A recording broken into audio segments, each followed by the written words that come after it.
Oi, oi, oi, gente boa que me assiste aqui e na terra inteira. Que Deus abençoe você. É o que eu desejo de todo o meu coração.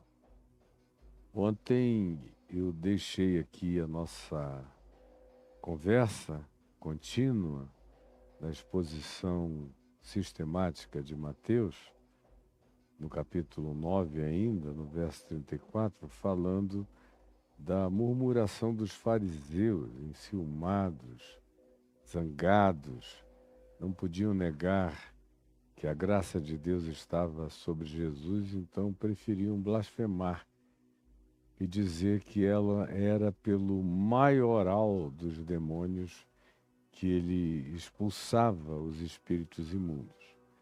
No contexto de ontem, eu falei sobre a diferença entre as enfermidades e condições sensoriais naturais, traumáticas, de natureza, portanto, genética ou biológica, outras de natureza circunstancial, conjuntural.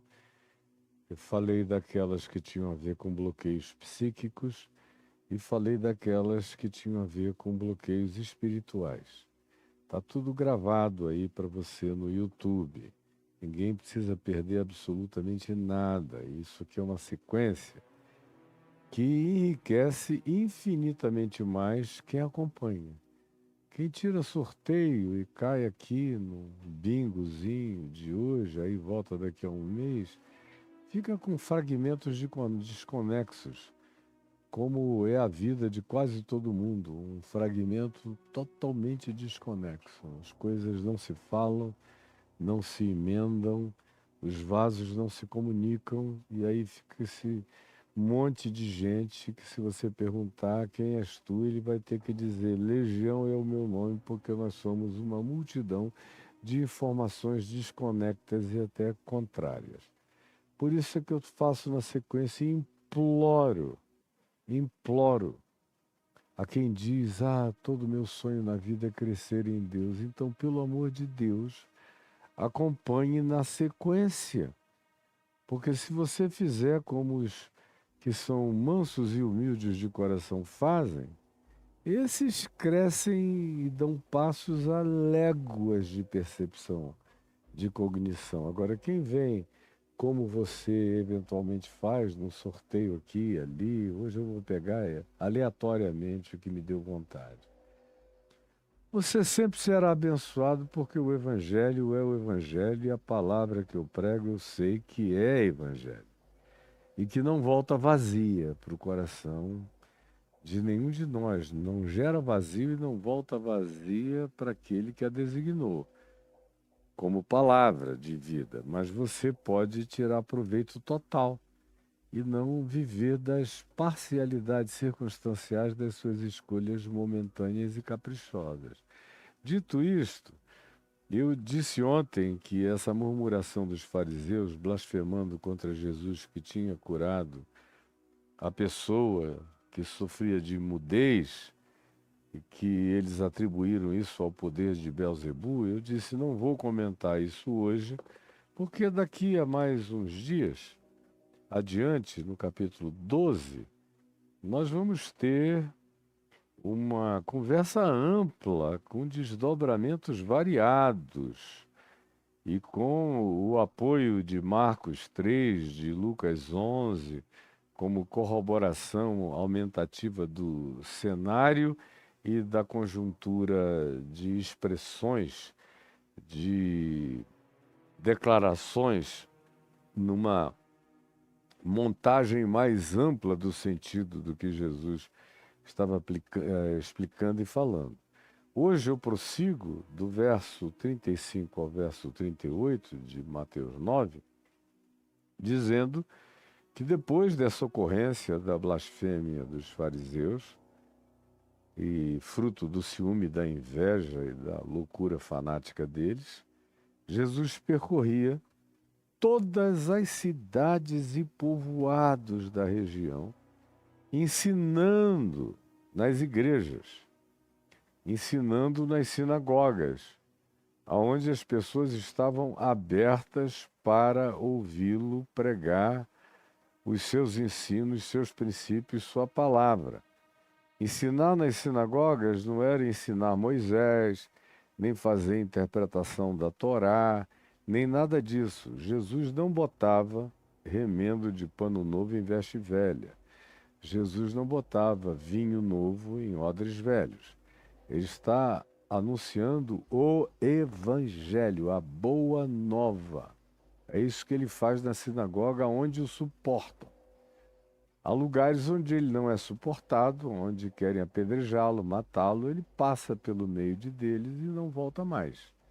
Agora, na Galileia, algumas sinagogas, e eu conheço o lugar das 8, 10 mais importantes sinagogas dos dias de Jesus na Galileia, que o suportaram e que o ouviram, e ouviram de bom grado.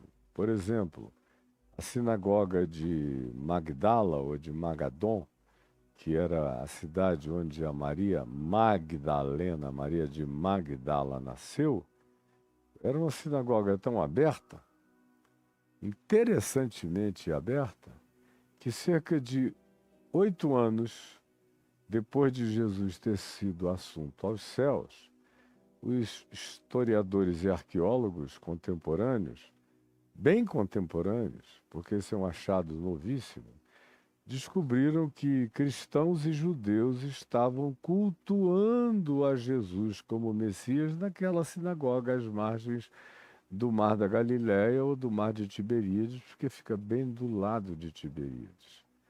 um lugar que eu conheço há décadas e décadas, e quando eu comecei a ir lá, não tinha nada, estava tudo embaixo da terra. Eu sabia que ali era Magdala, de Maria Madalena. O primeiro documentário que eu gravei e que foi um boom no Brasil inteiro, foi o segundo documentário mais assistido no país. O primeiro foi o Isto é Pelé, em 1985. O segundo foi o meu, que foi assistido aos milhares, era no tempo do videocassete. E eu gravei lá em Magdala. Não tinha ainda ideia de que iriam escavar tanto depois e encontrar tanta coisa de natureza arqueológica rica. Por isso, esse é um dos lugares na Galiléia onde eu levo sempre as pessoas e faço explicações de natureza histórico-arqueológica fundamentais para o pessoal entender que 8 anos depois de Jesus ter ido, já havia um grupo de cristãos e de judeus cultuando a Deus em nome de Jesus na sinagoga de Magdala, o que é um informe de natureza histórica revolucionário, porque quanto mais próximo dos fatos originais você encontra testemunhos originais, mais você factualiza de maneira irretorquível as afirmações das narrativas feitas. Então, esse é um axioma de princípios históricos interpretativos. Por isso, eu gosto tanto de levar o pessoal a esses lugares que têm essa dimensão arqueológica não tradicional, mas factualmente demonstrada. Pois bem, ele percorria todas as cidades daquela região da Galiléia, todas as decapólis, todas as cidades menores, as maiores, onde tinha gente. Todos os povoados, os bem pequenininhos, como Caná da Galiléia, como Naim, como alguns outros pequenos povoados. O próprio Nazaré era um lugar bem pequeno onde ele nascera. E uma variedade de outros que não são nem mencionados, são tratados apenas como aldeias ou povoados. Ele não fazia acepção comunitária de nenhuma natureza. Ele percorria. Eu gosto da palavra percorrer e com tudo aquilo que atrai o prefixo per, porque é o que define o atravessar. É como pervadir, perscrutar, percorrer. E tudo que você encontre nessa perspectiva é algo mais do que a palavra em si, é um atravessar minucioso, é pervasivo mesmo. E ele percorria todas, não sobrou uma cidade ou povoado daquela região. E o que ele fazia? Ele ensinava nas sinagogas que o acolhiam, onde não havia pitbulls raivosos, cheios de ódio, nem fanatismo reacionário. Em geral, isso acontecia com mais facilidade onde os fariseus de Jerusalém não estavam presentes, onde estavam só os crentes da Galiléia, que eram pessoas acostumadas à diversidade humana, gente não complicada. Mas quando havia as autoridades que vinham de Jerusalém para ficar fazendo escrutínios, exames, observando, querendo achar cabelo em ovo, querendo fazer vasectomia em anjo, essa gente da religião, do fanatismo, da procura do nada no coisa nenhuma, quando esses não estavam presentes, o ambiente nas sinagogas ficava sempre melhor, como fica melhor em qualquer ambiente. Em qualquer ambiente. Dando só o exemplo dessa minha última viagem maravilhosa para a Turquia, para os lugares arqueológicos mais remotos que vocês vão ver nos documentários. Mas o grupo todo, sem exceção, que estava lá, são pessoas aqui, minhas discípulazinhas aqui, do Papo de Graça, da Sequência de Mateus, do YouTube, do Instagram, do TikTok. Então, a harmonia era absoluta. Todo mundo falava a mesma língua, não havia dissonância.